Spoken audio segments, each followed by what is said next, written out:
Eh bien, je reçois sur le plateau de la web télé Salon CE Michel de Messine, ancienne ministre du Tourisme et présidente de l'UNAT, aujourd'hui sénatrice du Nord, et Jean-Pierre Bauve, qui, lui, représente l'Union Destination Partage.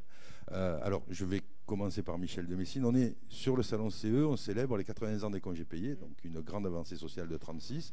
Le constat aujourd'hui, c'est une famille sur deux qui ne part pas en vacances. Quel est le rôle du tourisme social là-dessus, peut-être pour aider ceux qui ne peuvent pas à reprendre des vacances et à repartir?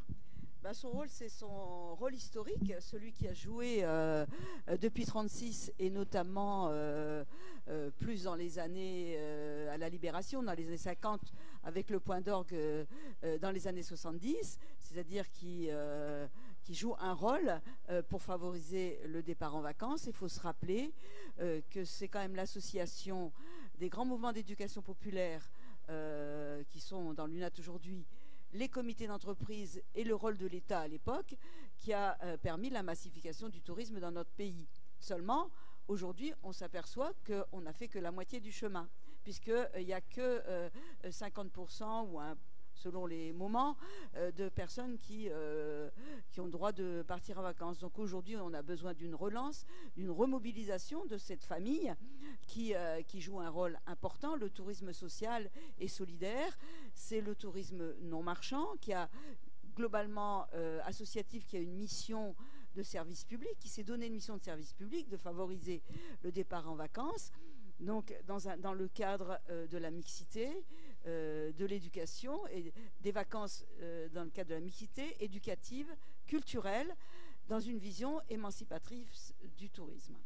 Alors, dans ce cadre-là, l'Union Destination Partage, comment vous insérez dans ce tourisme social et solidaire?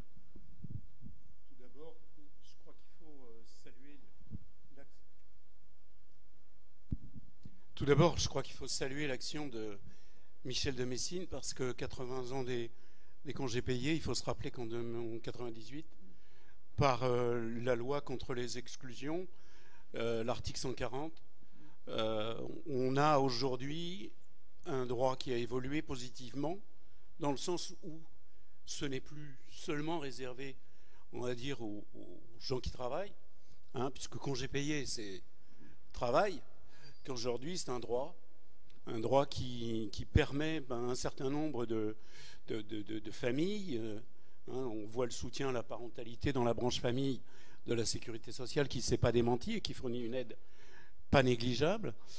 Alors donc effectivement, nous, à Destination Partage, on essaye de resensibiliser des élus CE qui ont un peu décroché de leur partenariat naturel du début des années 60-70, qui accompagnait le développement du tourisme social avec ces opérateurs dont a parlé Michel de Messine, qui aujourd'hui ont pris un petit peu de distance, qui ont été de plus en plus,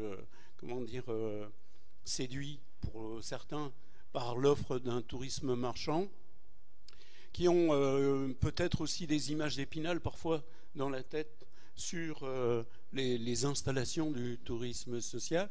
Donc, nous, en gros, notre service, c'est d'aider à décrypter l'offre à partir de séminaires de rencontres entre des opérateurs du tourisme social du champ de l'UNAT, par exemple, pour discuter sur ce qu'est aujourd'hui la véritable réalité de la qualité de l'offre, et en même temps, ce qui reste, et ce qu'il faut, à mon sens, remettre en valeur, ce sont les valeurs.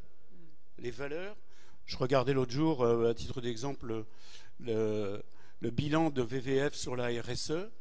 Il faut en parler. Il faut en parler parce qu'aujourd'hui, on a du mal, un élu a du mal à aller regarder, pour dire peut-être après, plaider dans son comité d'entreprise, dans sa commission vacances, parce qu'il y a des échanges entre les différentes sensibilités. Donc nous, on est là pour leur donner des atouts en main. Alors, tout ce qui a été dit très justement, le droit aux vacances. Mais est-ce qu'on n'a pas un peu remplacé le droit par l'accès? Alors, le droit aux vacances, certains ne l'ont plus, puisque de facto, quand on n'a pas les moyens de partir, on n'a plus le droit aux vacances. Est-ce que cet accès qui a remplacé le droit, donc la différence entre le droit et l'accès, c'est le péage, le tourisme social n'est pas là pour permettre aux moins fortunés de pouvoir passer cette barrière. Oui, mais pas seulement. C'est une offre différente. C'est une offre différente. C'est une offre qualitative dans ce qui vient d'être dit, c'est-à-dire qui associe à la fois le tourisme, mais aussi la culture, qui est dans le cadre d'une mixité. C'est très important aujourd'hui la mixité dans un monde où on sent bien qu'elle a du mal à se frayer un chemin, où il y a plutôt tendance à privilégier les divisions dans la société. Et donc, et en plus, cette mission de favoriser le départ en vacances.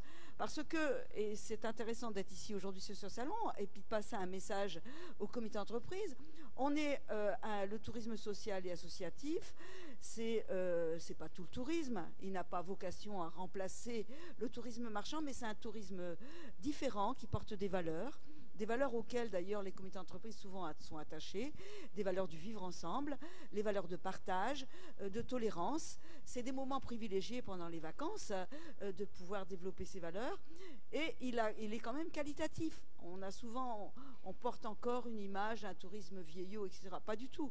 Il s'est modernisé. Et aussi, il a fait un effort conséquent pour favoriser l'accès des publics plus modestes, et voilà, avec selon les opérateurs des tarifs préférentiels, des quotients familiaux, et aussi son offre est globalement plus d'accès pour la famille. Moi, ce qui me frappe toujours dans les villages de vacances du tourisme social, c'est que d'abord qu'il y a de l'animation, pour les enfants, gratuite, ce qui n'est pas le cas toujours, et y compris les enfants très très jeunes. Moi, j'ai vu dans des villages de tourisme social des crèches gratuites. Ce qui fait que, voilà, ce qui est privilégié, c'est le confort, la sérénité pour les familles. D'ailleurs, pour y être allé récemment, je me rends compte que l'offre entre un village issu du tourisme dit social et solidaire, puisqu'on peut rajouter ce terme dit social et solidaire, et du tourisme marchand, c'est réellement rapproché. Aujourd'hui, on ne peut plus dire, tiens, c'est un gros groupe privé de luxe ou du tourisme social et solidaire. À l'œil comme ça, quand on est de l'extérieur, même quand on n'est pas informé, j'allais dire que si on ne met pas dessus tourisme social et solidaire, on a plus de chances d'accrocher que si on le met, parce qu'il y a une barrière qui s'efface sur des élus qui n'ont pas cette conscience du tourisme social. Est-ce que là-dessus, vous cautionnez mon discours sur ce que j'ai vu? Est-ce que vous le vérifiez dans plusieurs endroits où je suis allé, moi, dans une exception, je ne sais pas dire? Non. Globalement, on a en fait aujourd'hui, après la crise qui a secoué le tourisme social dans les années 80, fin des années 80-90, on a eu une sorte de sélection, puisque de toute façon, ils ont été obligés de se professionnaliser. Michel de Messine disait tout à l'heure l'offre, la qualité de l'animation, de l'accueil familial. C'est pas pour rien que le tourisme marchand a copié ce secteur dans l'animation. Aujourd'hui, vous allez dans un certain nombre de résidences du tourisme dit marchand, on sent bien qu'ils ont plaqué ce qui faisait la singularité du tourisme social et familial. Mais bon, la bonne nouvelle, c'est que le tourisme social et familial a conservé ce qui faisait sa singularité, mais qu'il a également commencé à mordre sur un certain nombre d'actions de professionnalisation, sur la qualité, sur l'accueil. Il suffit de mettre les pieds dans un village vacances pour voir qu'on n'est pas en décalage avec l'attente des nouveaux publics, que ce soit les jeunes, que ce soit... Alors des fois on s'en plaint un peu, il y a une télé, il y a des accès Wi-Fi, c'est incontournable. De toute façon, on n'est pas là en train de se poser des questions. Il faut que ces deux secteurs cohabitent. Je crois que de toute façon, c'est la réalité. Mais il faut que le secteur du tourisme social soit capable de mettre en avant ses valeurs. Alors, il y a aussi quelque chose qui me semble important, c'est que nous, à Destination Partage, on essaye de décrypter ce qu'on appelle le prix. Dans le prix, dans le tourisme social, il y a aussi le coût de personnel. Voilà. On a une convention collective du tourisme social et solidaire qui est, entre guillemets, mieux-disante. Hein, je crois qu'on peut le dire. Elle est mieux-disante. Aujourd'hui, il y a un vrai effort de formation, il y a un vrai effort de déprécarisation des contrats qui parfois sont des contrats CDD très courts. Je regardais tout à l'heure sur l'exemple de VVF que je vais reprendre sur leur bilan RSE. Ils ont de plus en plus de contrats de saisonniers qui deviennent des contrats longs et qui de toute façon arrivent à un certain moment à devenir des CDI. Donc il y a une vraie constante pour s'attacher et se fidéliser à un salarié et en même temps lui donner un statut moins précaire. Alors ça, c'est peut-être un bon résumé. Non, mais c'est important. Ce qui vient Très important, dire, c'est ça. Je voulais le dire et insister aussi, donc je me permets d'insister. Ça doit parler d'ailleurs aux représentants du personnel, puisque c'est aussi leur tâche de veiller au bien-être des salariés. Et donc, non seulement dans les villages du tourisme social et solidaire, on veille au bien-être de nos vacanciers, mais aussi on veille au bien-être de nos salariés. Ce qui fait aussi le bien-être des vacanciers, parce que quand les salariés sont bien, évidemment, ce qu'ils proposent, ils rayonnent. Voilà. Et donc, et on se fait fort d'avoir une convention collective qui est supérieure à la convention collective du secteur privé. Et donc ça, pour le tenir, c'est difficile parce que ça entre dans les prix. Et on aimerait bien être reconnu aussi de la part des comités d'entreprise. Et dans un domaine particulièrement, donc on a dit sur les salaires, etc., sur les contrats. Mais moi, ce qui me frappe, et qui est très fort chez les saisonniers du tourisme, pour les avoir beaucoup entendus se plaindre, qui est la question du logement. La question du logement est essentielle pour les saisonniers du tourisme. Et d'ailleurs, ils mènent des batailles chaque année là-dessus. La plupart sont très mal logés, quelquefois ils dorment dans leur voiture. Dans le tourisme social et associatif, tous les salariés sont logés. Ils sont logés gratuitement par leur employeur. Je pense que tout ça, cette reconnaissance, ce partenariat, en fait, ce qu'on voudrait retrouver avec les comités d'entreprise, c'est ce partenariat historique qu'on avait. On ne veut pas remplacer toute l'œuvre touristique, ce serait impossible. Mais globalement, il faut savoir que le tourisme social et associatif aujourd'hui, c'est 5% seulement des vacances dans les CE. Je pense qu'on pourrait faire mieux ensemble.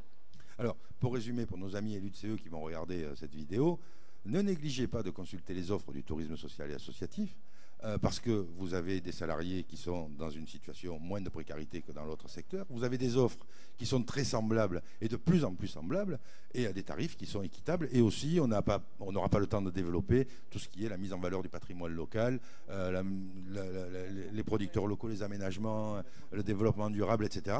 Vous faites une action supplémentaire en allant choisir plutôt quelqu'un adhérent de l'UNAT, par exemple, et d'aller consulter, bien sûr, Union Destination Partage, qui va vous faire un décryptage de l'offre. Et ça, quand même, c'est très intéressant de savoir ce qu'on achète, comment on l'achète.